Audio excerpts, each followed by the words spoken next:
नमस्कार, आवाज़ इंडिया में आपका स्वागत है। मैं हूं अंजनी कुमार मिश्रा। मुंबई के गोरेगांव दिंडोसी इलाके में एक पति ने अपनी पत्नी को मौत के घाट उतार दिया। मिली जानकारी के अनुसार मलाडपुर कासमबाग में रहने वाले 32 साल के नितिन जामड़े और 24 साल के कोमल जामड़े ने 6 साल पहले कोर्ट मैरिज शादी की थी, लेकिन परिवार की नाराजगी के चलते दोनों शादी के बाद भी एक साथ नहीं रह रहे थे। सुहागरात के दिन दोनों के बीच पैसों को लेकर विवाद हुआ, इसीलिए दोनों अलग रहने लगे। नितिन बैंक में जॉब करता है और कोमल प्राइवेट कंपनी में जॉब करती है। शादी के बाद कोमल दूसरे लड़के के साथ घूमने आती थी, जिसकी प्राइवेट तस्वीर को पति नितिन ने वायरल कर दिया था, जिसको लेकर पत्नी अपने पति के खिलाफ दिंडोसी पुलिस थाने में साल 2023 में मामला भी दर्ज कराया था। पति नितिन जब भी पत्नी को अपने साथ रहने के लिए बुलाता, तब पत्नी उससे ज़्यादा पैसों की मांग करती थी, जिससे वह परेशान था। हाल ही में जब पति नितिन ने पत्नी कोमल को अपने दोस्त के घर मिलने के लिए बुलाया था, तब पत्नी कोमल ने उससे सबसे पहले रुपए की मांग करने लगी, जिसको लेकर नितिन ने दोस्त के घर बुलाकर चाकू से पत्नी पर 8 बार हमला कर दिया, जिससे पत्नी कोमल को गर्दन, पीठ और कमर, हाथ में गंभीर चोटें आई। हत्या करने के बाद पति पत्नी को बाथरूम में ले जाकर बंद कर फरार हो गया। आसपास की शिकायत के बाद इसकी जानकारी कोमल की मां को लगी। कोमल की मां की शिकायत के बाद दिंडोसी पुलिस ने भारतीय न्याय संहिता की धारा के तहत हत्या का मामला दर्ज कर आरोपी को महज 2 घंटे के भीतर ही गिरफ्तार कर लिया है। में एक डायमंड जो बिजनेस करने वाले बिजनेसमैन है, उनकी एक फैक्ट्री है, वहाँ पर पॉलिशिंग का वगैरह काम होता है।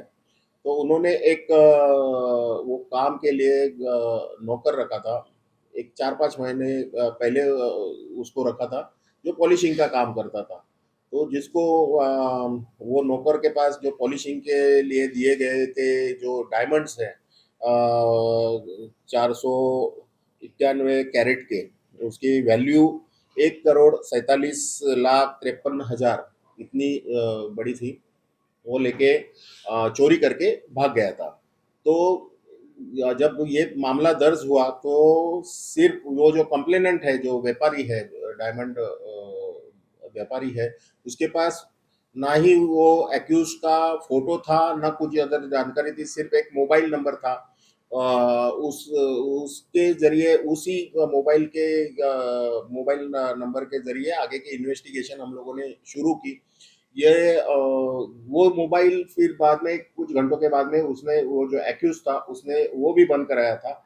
लेकिन जो हमारी डिटेक्शन की टीम थी गोरेगांव पुलिस स्टेशन की, उन्होंने कंटिन्यूसली फॉलोअप करके एक टेक्निकल इन्वेस्टिगेशन के माध्यम से कंटिन्यूस 15 दिन तक उसका पीछा किया। ये जो एक्यूज्ड है, वो उसको दारू पीने का शौक है। तो जब वो काम पे दारू पीने के लिए आता था, तो नेचुरली ये जो कंप्लेनेंट है, व्यापारी है, उसको डांटता था। तो उसको गुस्सा आया था, और उसी उसी कारण उसने उसको नुकसान पहुंचाने के लिए ये 1.5 करोड़ के हीरे चोरी करके गांव में भाग गया था।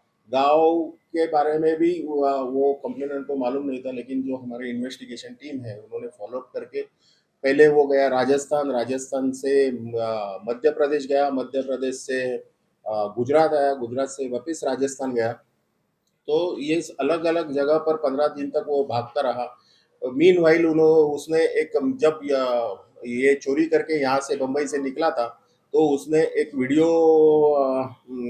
मोबाइल के ऊपर एक वीडियो रिकॉर्ड किया था। उसमें उसने जो वीडियो मालिक को भेजा, उसने वो हीरे एक खाड़ी में फेंक रहा है ऐसे दिखा के उसने वो जो थैली थी वो खाड़ी में फेंक दी थी। वो खाड़ी का जो इलाका है वो वसई के आसपास का वो हम लोगों ने जज किया, और उस माध्यम से हम लोगों ने नॉर्थ की तरफ इन्वेस्टिगेशन कॉन्सेंट्रेट किया।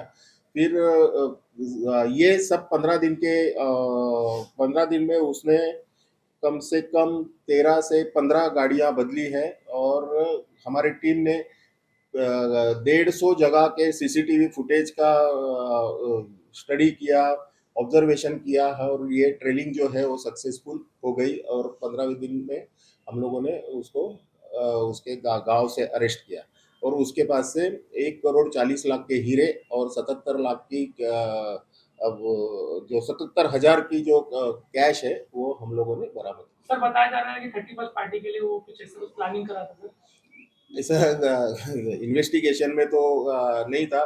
सिर्फ वो जो गुस्सा है, वो गुस्से की वजह से, मालिक के ऊपर जो गुस्सा है उसके वजह से, लेकिन नेचुरली वो कारण गुस्से का बता रहा है, लेकिन वो जो उसका मकसद था वो चोरी का ही था। इतने बड़े पैमाने पे इतनी बड़ी जो अमाउंट है, तो वो आगे जाके थोड़ा थोड़ा बेच के पैसा कमाना चाहता है। आरोपी का बैकग्राउंड क्या है, कंपनी में वो क्या करता था? वो बैकग्राउंड क्रिमिनल बैकग्राउंड नहीं है, लेकिन वो नशा करता, दारू का नशा करता था, और कंपनी में उसको जो डायमंड्स है उसकी पॉलिशिंग का काम दिया हुआ। पुलिस की पूछताछ में सामने आया कि आरोपी नितिन पत्नी को लेकर शक करता था, दूसरे के साथ घूमने आती थी, तब नितिन को बुरा लगता था। नितिन जब अपने पास बुलाता था तब कोमल उसे पैसे मांगती थी, जिससे वह गुस्से में था।